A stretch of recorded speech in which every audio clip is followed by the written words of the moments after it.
Real estate investing is a team sport. And guys, what do I mean when I say that? I'm saying that you shouldn't go it alone. You shouldn't be trying to be a one-man show. When you do that, you can't do as much. You're going to miss the deal of a lifetime. Those come around all of the time. If you've got a good network, if you've got a good team, you'll be able to find your fair share. For me, I've been fortunate enough in my life to partner with some really great people. And I'm about to show you a clip from a masterclass that my friend Jeff Murphy came into our Apex group and talked to us about how to raise money for real estate projects. Jeff Murphy is an amazing real estate investor and entrepreneur, one of the smartest guys I know. I routinely call him and bounce ideas off of him. Whenever I've got a new investment that I'm looking at doing something different, he and I talk it through. He calls me. We go back and forth. We're good partners. We've done tons of deals together. I've watched Jeff go from a house flipper to a multimillionaire with a rental portfolio, and now he just lends money full-time. He's a hard money lender. If you want to get into this hard money business, it's amazing. It's another way that you can become a real estate investor. Guys, there's like 15 million different ways that you can become a real estate investor and get yourself out of the rat race and into the good life.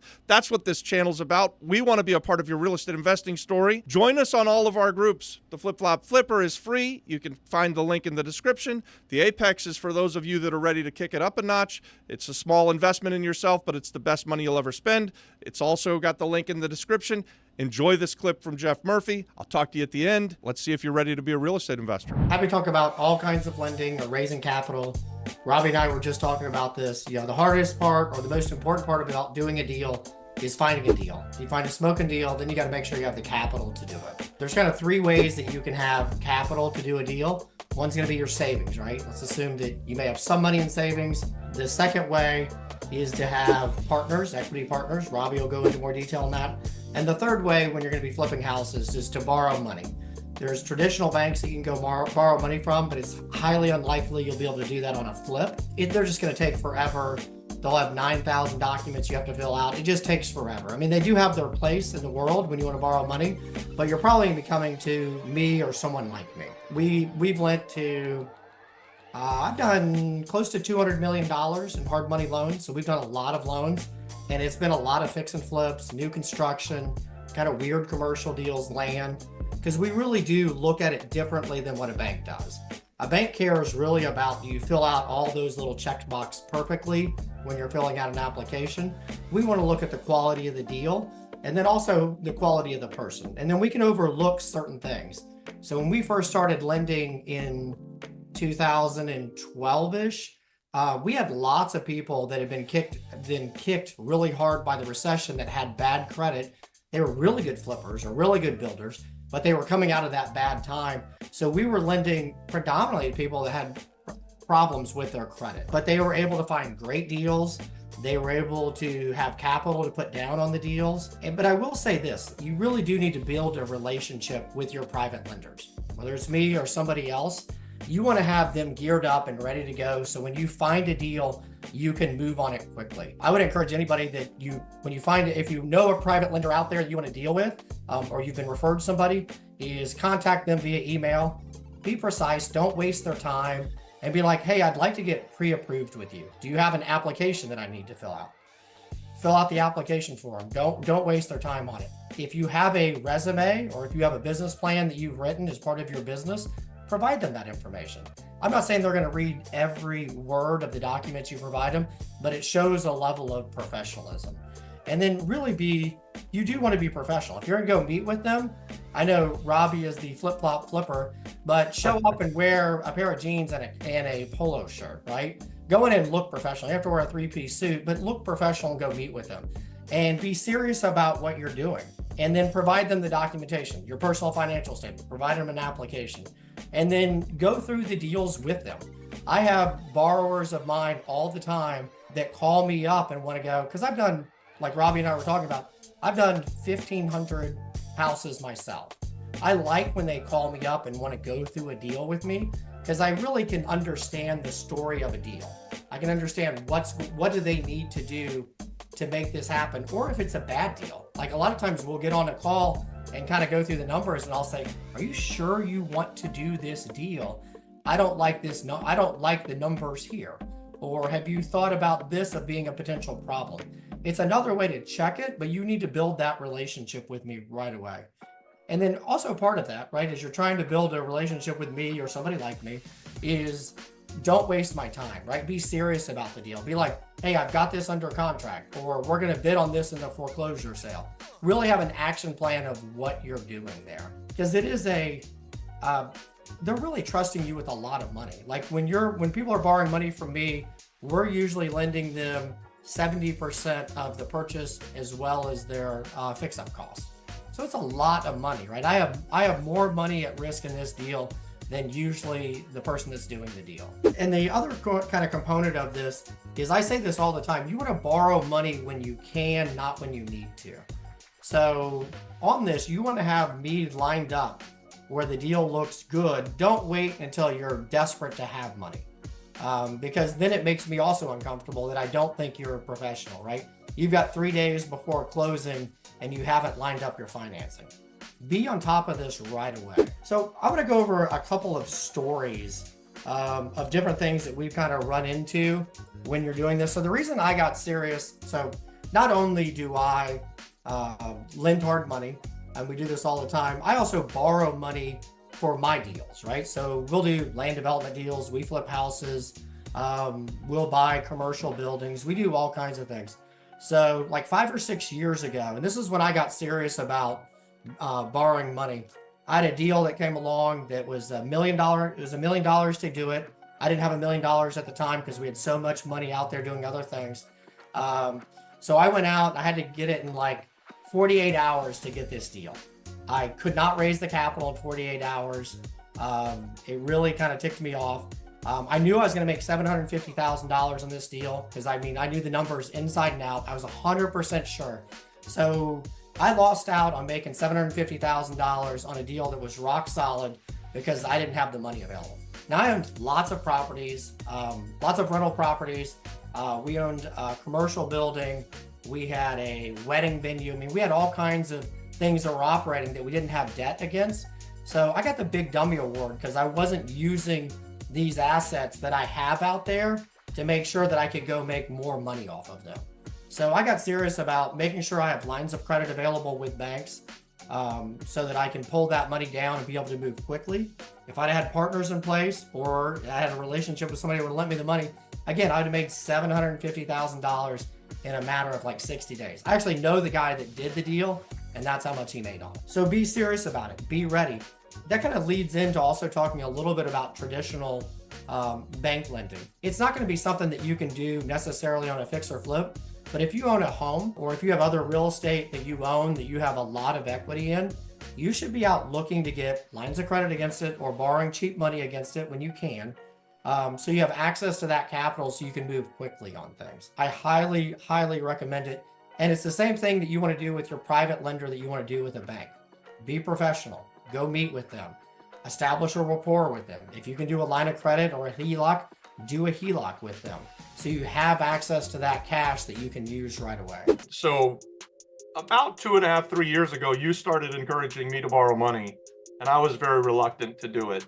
And I'll give myself the Big Dummy Award because I didn't go out 3 or 4 years ago when money was so cheap, guys. They were very clearly lending money at certainly below what happened with inflation as time went on, but it was 3% money. It was very, very inexpensive. And we had tons and tons of equity. And Jeff called me up. I would think over a 2-year period of time, we would have a conversation every 6 months or so. And you'd be, Robbie, you need to go do this. And I sort of didn't, not that I didn't take him seriously, because I always take what Jeff says seriously, because he really knows what he's talking about. But I didn't have my mind in the right spot. I was still in this phase where I was very anti-debt.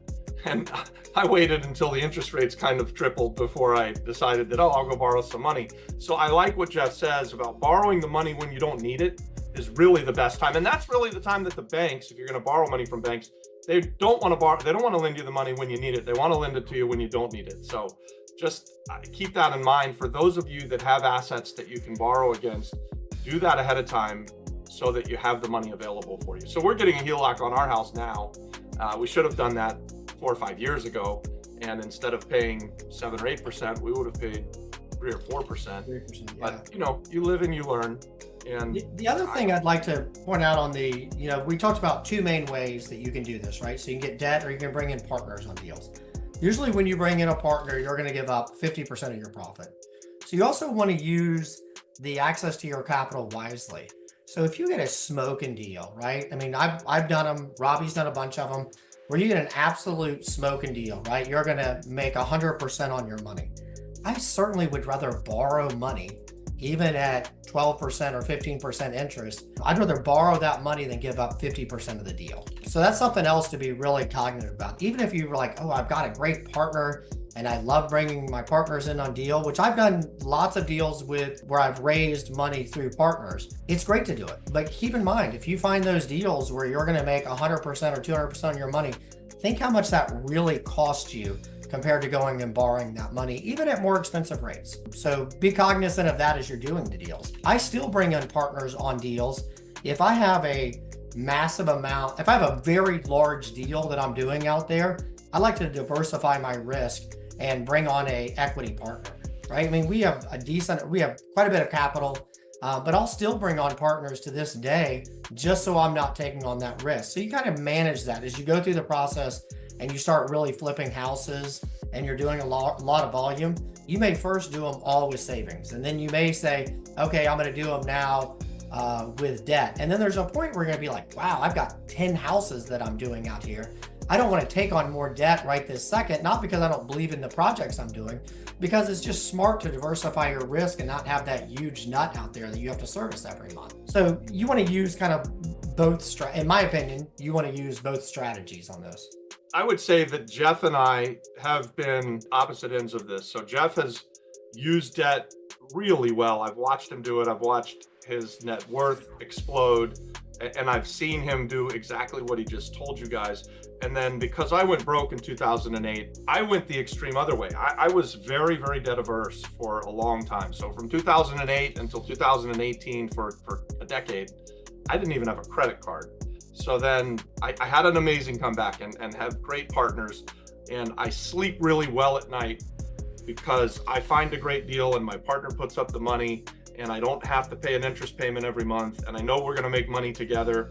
And Jeff's been my partner on many, many deals. Had I been listening to what Jeff said, I think that I could be worth 25% more net worth than I am today, maybe even more, and still done a lot of partnerships, but just used debt a little bit more wisely and started to do it a little earlier, right? Like, it was safe to borrow money in 2014 and 15, and I was only doing cash. I was not borrowing money at all because I was afraid of it, quite honestly. And don't be afraid of the debt. Be wise with it and make sure you're using it properly. But he's absolutely right. I wish, looking back, and I could do so much better if I could just do it 6 years in the past. Like, I don't know if you guys have that experience, but it's amazing how much better we could have done had I been using debt. So hopefully you guys can then hear that and do it a little bit different and have a quicker road to success. Both ways are great. Both ways will get you in real estate. If you find a great deal, you're going to make a bunch of money. You can make your partner's money. But Jeff's way, it's faster if you do it right. So Jeff, something you just said, I want to ask a follow-up question, because every week I talk about how much effort it takes to actually become a real estate investor, become good at it, and get yourself to where that's your way of life. Could you talk about that for a minute? Because I know I've heard you talk about it before. What kind of effort do you think someone who's new, who's wanting to get into this business, needs to put into it to really get good at it and to maybe get to one day where that's all you do? So much more than you really think in the beginning. So I started off, like, I bought a house. I was young, right? The first house, the way I started was I bought a house for like $60,000 and was fixing it. Bought it. It was a foreclosure, a true foreclosure. The bank had already taken it back. Bought it, fixed it up, and I was 24 or 25, and sold it. Made like $50,000 on it in less than a year. And I was like, this is the best thing in the world. And I probably have some sort of compulsive disorder on this, but I wanted to make $50,000 again on a house, right? Because I'd been busting my ass in a sales job and I made this money so easy. So we started making offers just on the MLS. And I would say most people would be making, 3 or 4 offers a day. I was between really just me, and I had somebody that was submitting the offers for me. We were making 25 or 30 or 40 offers per day. And it's a lot of work to fill out those contracts, not to mention doing lots of other things. I mean, you want to be putting out lots of effort. It's the volume that really matters. I'm not telling you just go make offers on the MLS, right? The world's kind of changed a little bit. In that day, you could just make offers on the MLS, but you have to do a ton of volume. Whether you're buying them from wholesalers, you should be looking at every deal that comes from a wholesaler. And if it's in something an area you really feel you should be emailing that wholesaler on every deal saying, this doesn't work for me, but I'll take it at this price. And how long does that take you? A couple of minutes. You should be contacting 50 wholesalers, 100 wholesalers per day, right? This isn't something that's a monumental task. If you're going to be bidding in the foreclosure sales or tax deed sales, I don't know exactly how everybody's finding everything. You need to be looking at all of them every day, prepared to bid every day. It is not something that because it's always going to be the deal you didn't prepare for that's going to be the bargain. So you have to bid on every property every day in whatever geographic area you're doing. It is a monumental effort. I like it. Like, I'm into it. You can tell by me just talking about it now. It is a ton of effort. It is not casual of what you're doing. And it's not I don't think it's hard, right? It's not like you're trying to, do some complex calculus. It is purely a volume game of, I found something that works. Now let me go do that more times than anybody else. And then Robbie and I owned the foreclosure sale in Orlando for years. Robbie longer than I did. And the reason we did is because we just went and worked that shit. Nobody else, excuse my French, nobody else was out there looking at every single deal, researching the complicated deals, trying to do things. I mean, we owned it because we went after it more than anybody else. Yeah, there were sections of town that there were individuals that we knew if it was in this section of town, this person or that person would be bidding on it. But every section of town, everybody knew Robbie and Jeff were going to be bidding on it, right? Like, it didn't matter. If it was in Orange County and it was the right price, we're trying to buy it. And so we had that reputation, and we were, like Jeff said, we were part of the Good Old Boy Network, or whatever you want to call it. But we had a network of people that were trying to do the same thing that we did.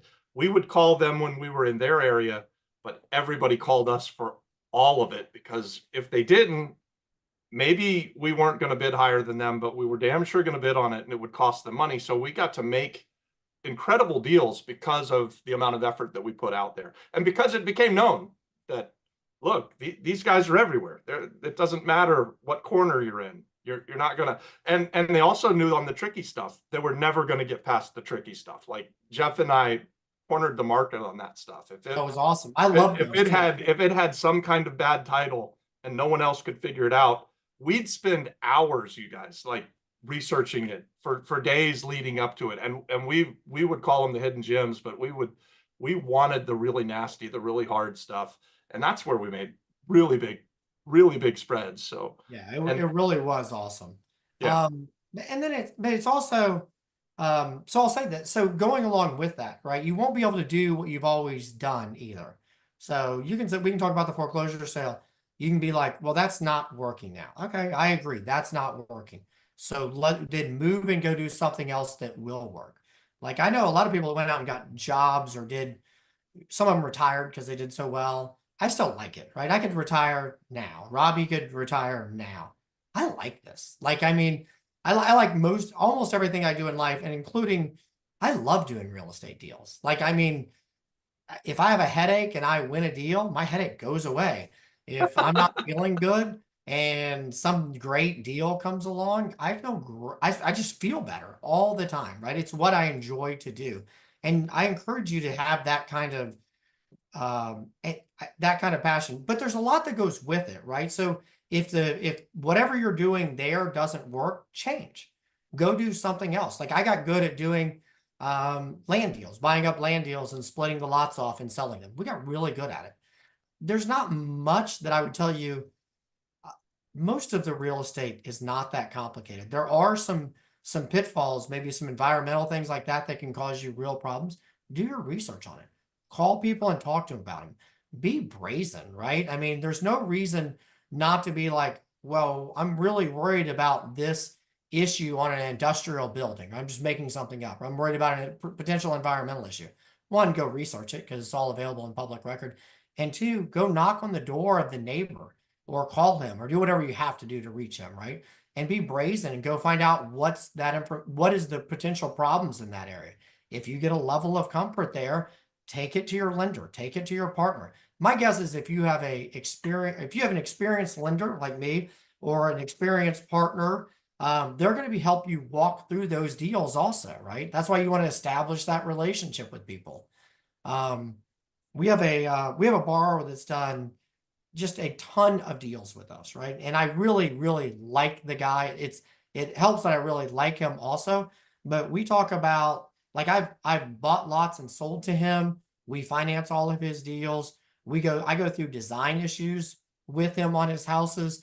Like I talk to him about a lot of things. I am getting paid for that, right? Because I'm lending him the money. But I'm also I just like doing it and I want him to succeed.